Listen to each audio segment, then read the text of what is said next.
How y'all doing tonight? I said, how y'all doing tonight? Tonight is a historical night, y'all. We're gonna celebrate tonight, y'all, because our ancestors are in this place.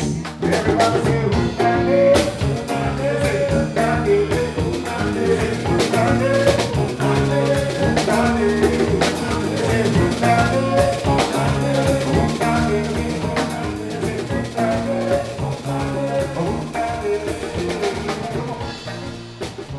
The way I feel about it is, if you give me a minute to tell you what the Dewdrop Inn is, you'll probably fall in love with the place like I did.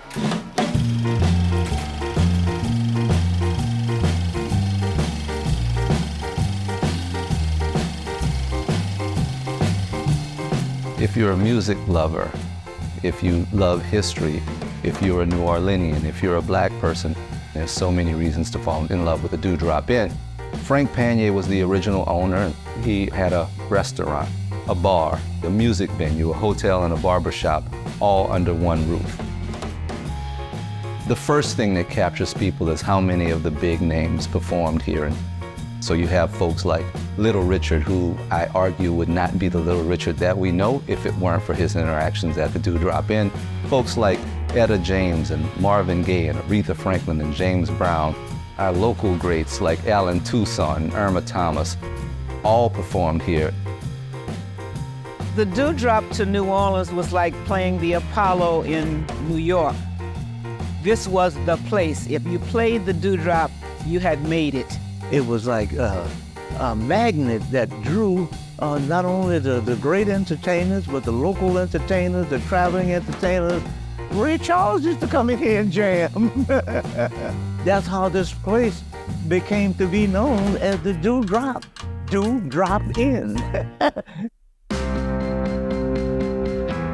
There's a lot of great memories here for me in terms of being able to come here and having a place where we played and got our feet wet, as we say.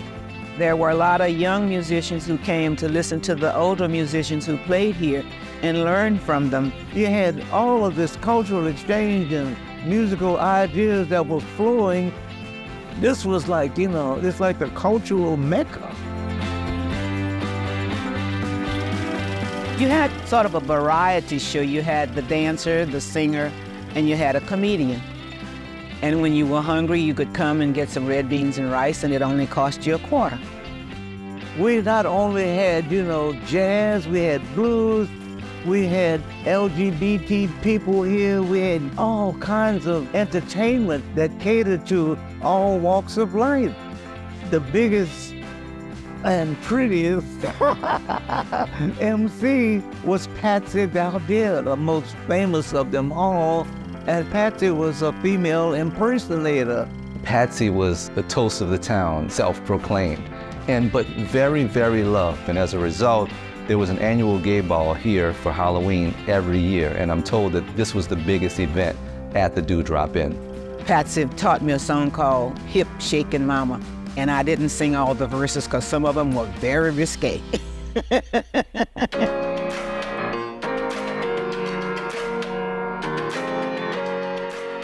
But there's history that even goes beyond music here. This was set in the context of segregation, and it was a time when intermingling of blacks and whites was actually illegal.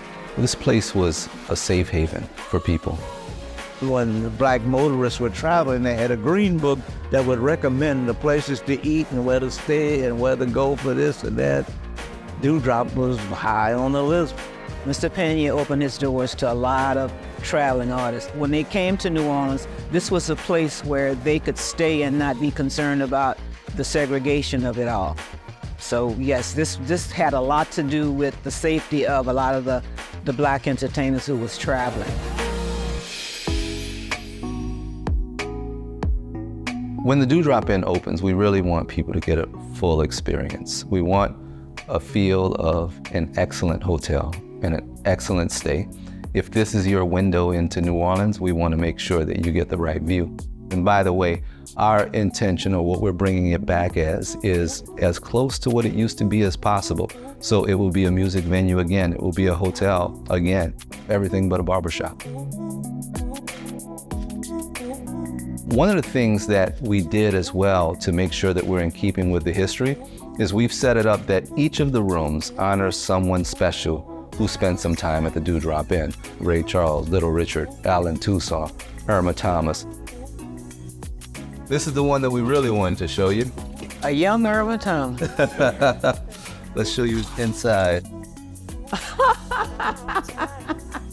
Yes, indeed. Go ahead, me. Wow.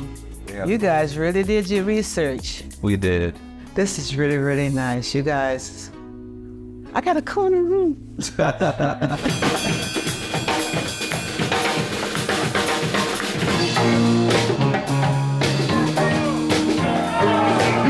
Inn is back.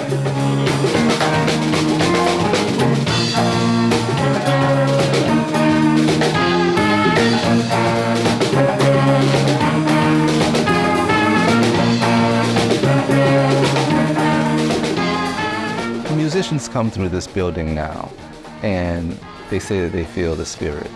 And so when an artist takes the stage, the way that I see it, they have all the winds behind them from the previous artists who have performed here.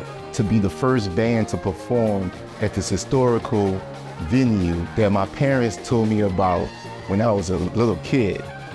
I am so excited to carry on the legacy of my ancestors and of the great legendary musicians that performed before me that paved the way for me to do what I do. This African term, Sankofa, you have to look back to move forward. And that's why I see that the Dewdrop Inn is looking back to move forward into the future and passing it down to the next generation.